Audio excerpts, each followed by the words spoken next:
Today I'm driving a Corvette C5. My old favourite is the C4. I adore that shape of car, but this is where the car kind of morphed into more of a GT than the sports car of old. You can tell when you sit in the car, it's a lot more comfortable and feels loads more modern. This is a 1999 convertible, and it's on sale at Tom Falconer Corvette, used formerly Claremont Corvette, at this very moment for only £19,950. Bit of a bargain for a car that was about 60 or 70 grand new, or certainly is in current money. The Corvette C5 was introduced in 1997 and the convertible followed a year later in 1998. The styling is pure 90s with soft edges and flowing lines, a step on from the edgy wedge of the 80s C4. The LS1 engine produced 345 horsepower and 350 foot-pounds of torque, and it can race from 0 to 60 in 5 seconds and reach 170 miles an hour.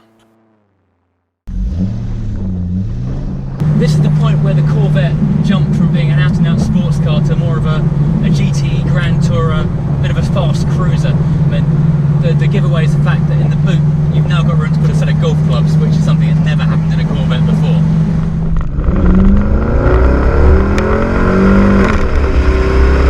Oh, it's a lot more comfortable and feels loads more modern.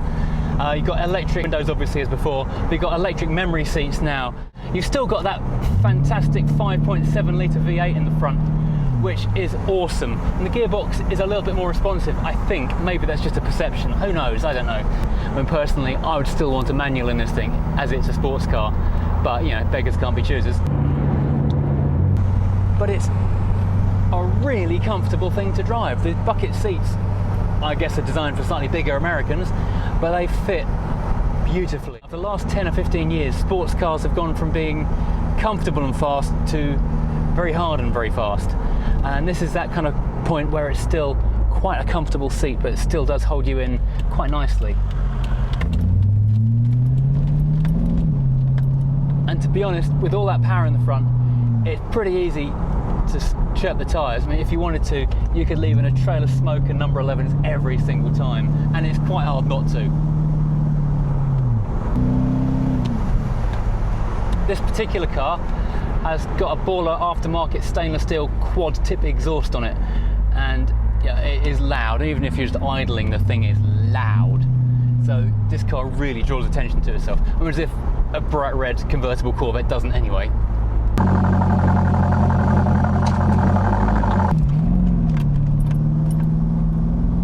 The steering's got a nice bit of feel in it. It's obviously very power assisted. Those wheels are massive, but it's not too bad. It's got a bit of feedback and a bit of weight in it, so you can kind of feel what the car's doing. If I was going to compare this ride to anything that I'm more used to, it would be the Mini Cooper or the Alfa 145. It's got that old school, firm, pliant kind of feel to the suspension, where it rides and glides over bumps, but it still is tight enough not to bounce like crazy.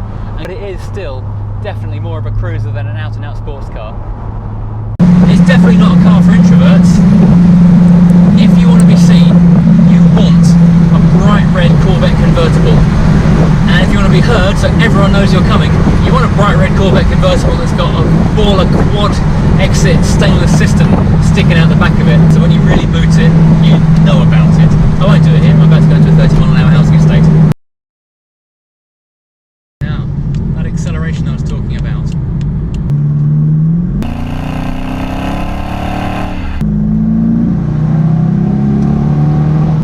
This is the kind of car that in everyday use would get pretty good fuel economy, you know, mid-high 20s.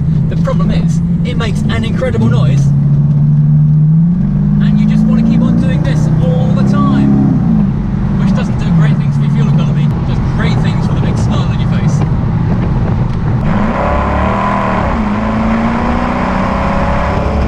Considering it's an automatic gearbox, it actually picks up pretty quickly.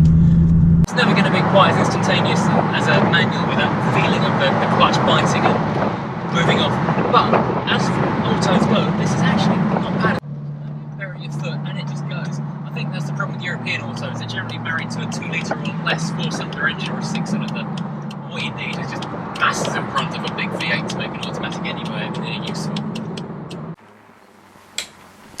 So the Corvette C5 is fast, it's fun, it looks good, it's almost practical. I haven't got a point system here, just a simple question, would I buy one of these?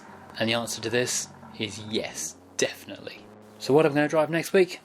I don't know yet, but hit subscribe and find out with me. Thanks for watching.